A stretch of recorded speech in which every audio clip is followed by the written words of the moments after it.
Hello again, everybody. I'm doing another A to Z records video. Today we're going to try and finish up the C records. I started them in the last one with Car Seat Headrest.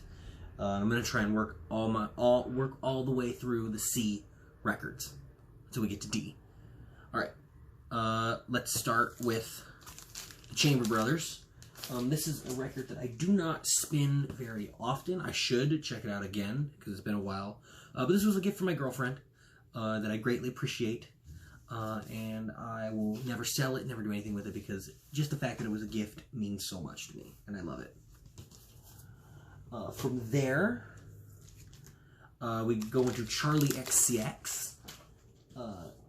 Someone who I got really into last year. Really started diving deeper in her catalog. This is CHARLI, one that came out in 2019. Tons of bangers, amazing production. She's really thinking ahead in pop music. That it's somebody on her level in terms of celebrity status isn't really doing. There's not really anybody else on her level in terms of the way she experiments with her pop sound, the futurism, the noisy, bubbly production. Just nobody's taking the steps she is in the music industry right now. Gatefold. I think this is just on black. Actually, it's clear. Cool. This is not my favorite of hers. But it's still a very, very good record. So many good songs. Gone. Oh God. Blame It On Your Love. White Mercedes. Official. 2099 or 1999. Yeah, this is just a lot of great tracks in there. If you want a really forward-thinking, catchy, in-your-face pop album, this is a great one. And I think in the exact same vein, I have her newest record that came out last year.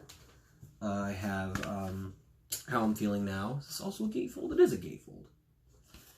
This was her album that she made fully talking about the quarantine.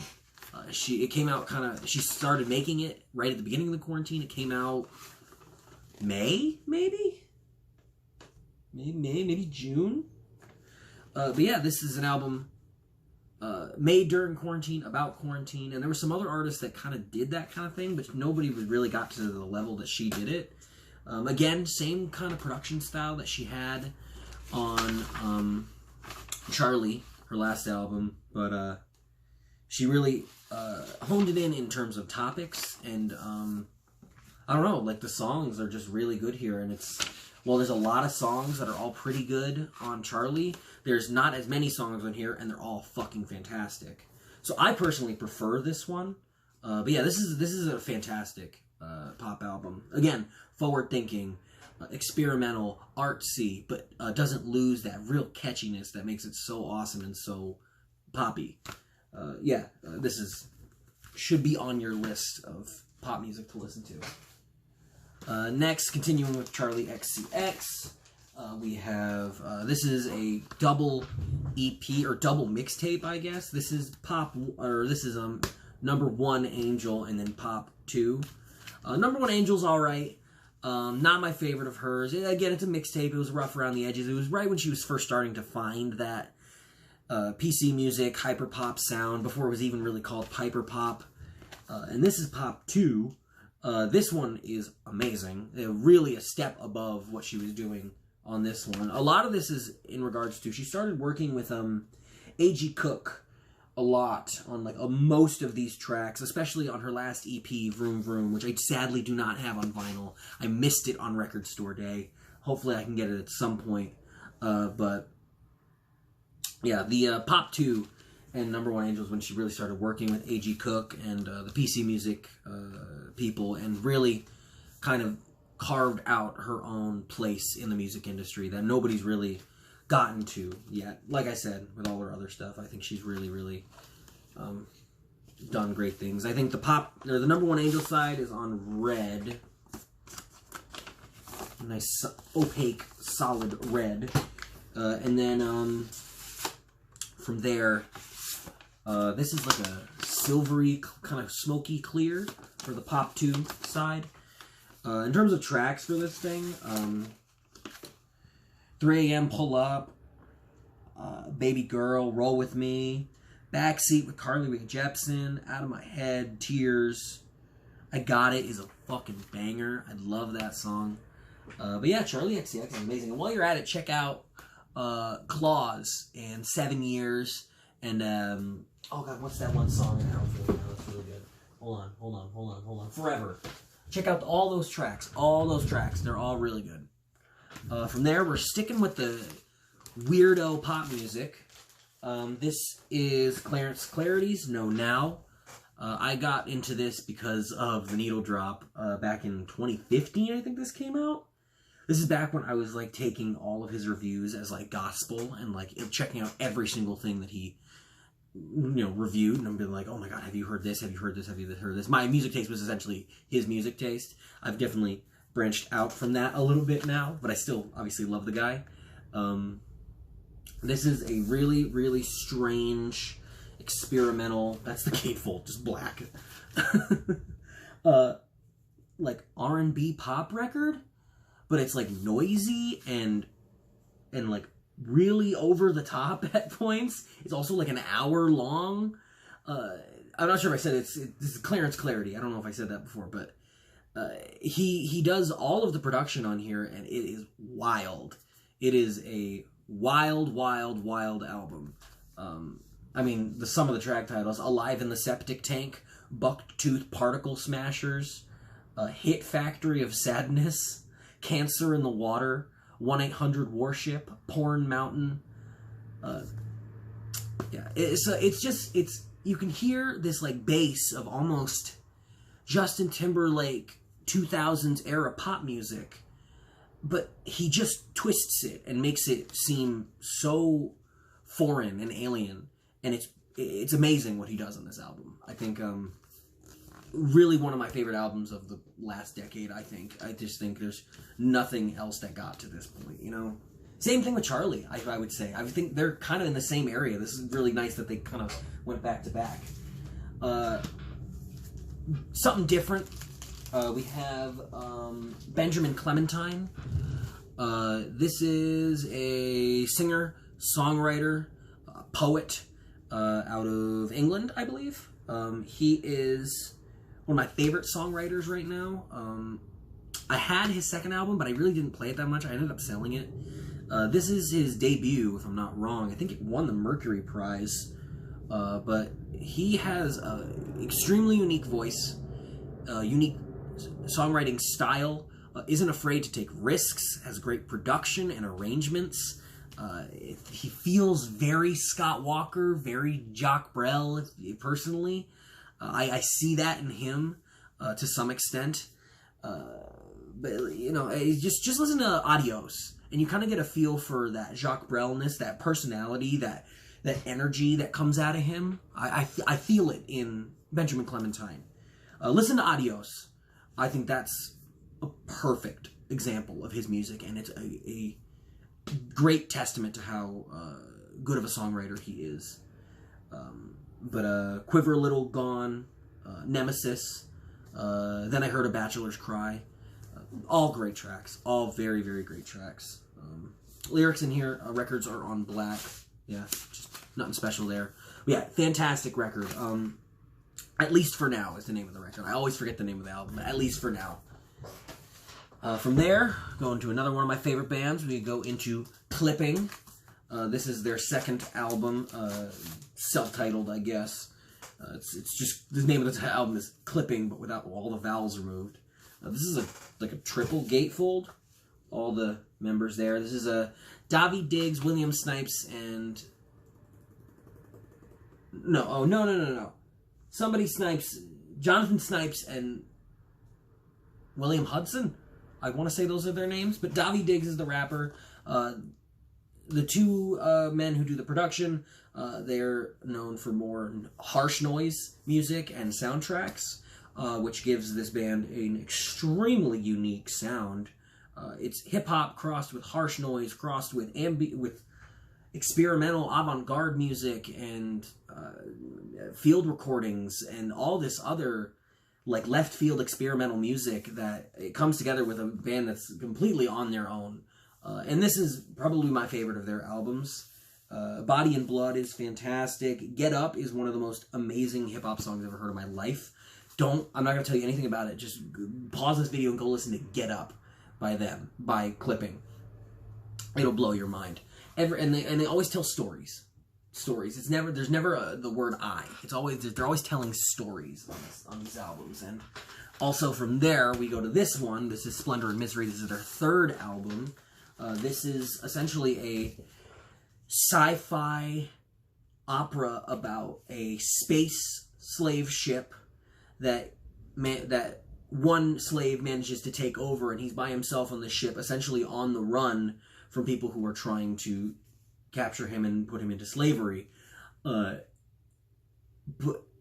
Which is the most insane idea you've ever heard in your life. This is like a 30-minute album, and you get the whole full concept of the album in that amount of time. It's absolutely crazy. This one is on Clear. But yeah, this is definitely a more experimental album for them, more reminiscent of their first album. But the concept is incredible, and it's handled so well. Really fantastic album. And then from there, ones I think a lot more people know at this point. I'm not going to take them out of the sleeve just because they're very difficult to get into the sleeves, and I can't really get them back out. It's like it would take a while. This is There Existed an Addiction to Blood, and then there's Visions of Bodies Being Burned. These are two albums that they released 1 year and then another year. Very long albums, and then they stuck to a very horror theme. Like, everything references horror films, and everything sounds creepy. Well, there was always that element before. They went hard on it this time with both of these albums. Both of these are almost an hour long, if not more, and the material is fantastic front to back. It is such a testament to how incredible they are as songwriters, as producers, as Renaissance musicians. I don't know, like, they're just everything on these albums. If you want something creepy, if you want something that's completely different than anything you've ever heard before, listen to either Visions of Bodies Being Burned, listen to There Existed an Addiction to Blood, listen to their first album, second album, listen to anything by them if you want to hear a band that doesn't have peers, if you ask me. That's cool. From there, we go to a classic singer-songwriter. We got a couple records from Mr. Leonard Cohen. I've had these records for a while. This is Songs from a Room, and then this one is Songs of Leonard Cohen. This one I know pretty well. I actually very much enjoy this record. I mean, it's got Suzanne on it. What a fucking folk banger. Such a good song. This has Suzanne on it. There's a couple of songs I know on here. But the other record I have, Songs from a Room, I've never listened to it. Mainly because it's kind of beat to shit. It was my grandma's copy, and I don't really. It doesn't play well, and I don't want to listen to it like that. I'll listen to it on streaming or something, and then I'll go back and buy a better copy. Yeah, So Long, Marianne. Oh God, One of Us Cannot Be Wrong. That's the other one on there. Good Lord, I could not think of it. That song's amazing. Yeah, Leonard Cohen. He's somebody I really need to get into more. I do not have enough of his records, and I have not gotten into his music enough. I mean, he's right up my alley. He's a, folk songwriter. He's a poet. Like, he's everything I usually like in music. I don't know why I haven't gotten into his music up until this point, but Leonard Cohen. Next one, I'm not going to talk much about this. This is the Commodores. This is Lionel Richie's band. I don't know if it was before or after he went solo. I don't know anything about this album. I bought it because they have the song Lady You Bring Me Up on it. I don't really care for much of the other material on here, but Lady You Bring Me Up, that's a fucking banger. That's a song right there. Something wildly different. We're going to hit you with a little band called COMUS. This is one of the most frightening albums I've ever listened to. I truly and honestly mean that. Look at that fucking album cover. When you see that, what do you think? You think this is gonna... This album should give you nightmares, and it does. It absolutely does. And it goes all the way, like... Are you fucking kidding me? So this is First Utterance by COMUS. They were really ahead of their time, psychedelic folk, acid folk band from the late 60s, early 70s that did not last very long. I learned about them from a book titled Seasons They Change, which is a book that really introduced me to a lot of fantastic music. I mentioned Vashti Bunyan in an earlier video. I discovered her from that. I learned more about people like Devendra Banhart, the more modern era of this type of music. There's so many amazing musicians in that book that kind of pulled from that psychedelic folk era. And these are some guys and gals that are out of their fucking minds. Listen to Drip Drip, Diana, The Bite, Song to Comus, The Prisoner. They're some of the most terrifying folk music I've ever heard. I really don't know any other record like this record, and I know there's a lot of other acid folk artists out there, but nothing as terrifying as this. I need to get back into these guys because I always forget how good this album is until I'm like going through my records and I go, oh, Comus, let me put that on. I'm just sitting there like, the fuck? Put on any song from this album and you will have your mind blown. It is so good. Very underrated band, very underrated album. I'm not going to talk about this one. This is Crosby, Stills, and Nash & Young with Four-Way Street. I've never listened to it. A band I need to get into at some point, but I don't. I'm not into them at some point. I'm meant to sell it, but it's beat to shit and they won't buy it. So, it's still here. From there, that doesn't make any sense. Why is this here? I think that's supposed to be on the other side of... Yeah, okay. So, I'll do that last. It was out of order. I'm a slob with my record collection. We're getting into Denzel Curry, one of my favorite rappers right now. One of my favorite rappers ever, I would say. He's so consistent, so aggressive, so lyrically just on game all the time. This is Taboo. This was the one that really got me into him. I haven't really listened to, I think it's ULT that was before this, or his EPs that were before this. This is really the one that caught my eye, where there was that aggression that I knew from his tracks, but it was really, he managed to almost calm down a bit, but it almost in a way improved his sound, and you really got to hear just how talented he was. He isn't one note. He isn't just the screaming and the yelling. He can do everything. The record is really nice. It's, you can kind of see it there. There's some like white like sludge in there as well, besides just the clear red.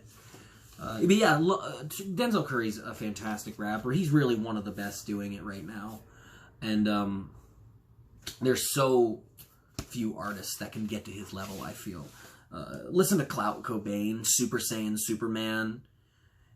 What's another good one? Switch It Up, Sirens, Black Metal Terrorist. Yeah, just too many good tracks to name. Very, very, very good hip-hop album. One of my favorite of the last decade, I would say. From there, we'll go to his one that came out last year. Short album, but I would still consider it an album. This is what he did. This is the one he collaborated on with Kenny Beats. This is Unlocked. Very, very Wu-Tang. Very ODB. Very old school, but doesn't feel like they're trying to reach for something that it lose its modernness. Yeah, I guess that's the best way of putting it. It feels new, but it just feels like it's referencing those old classics, you know. And Denzel fits into these style of beats and this sound so well, like he's been doing it his whole life, just on a black record. But his sound and his style of rapping and his wordplay just fit so well over these beats. It's really an impressive testament of that. And while it's a short album, he says what he needs to say, and it's done. And that's all that you needed. There's no filler, all killer. It's nearly perfect. I love this record a lot, and I really like Denzel. From there, another great record of his, Zoo. I think this one's on like a green record, maybe an orange record. Yeah, nice green record.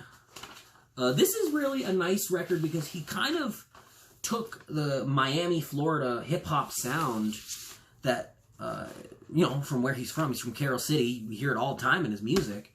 He took that sound and then really brought it, his own energy to it, that aggression, that just over-the-top loud voice, the loud production. He took that Miami sound and applied it to what he's already been doing, and he did it flawlessly.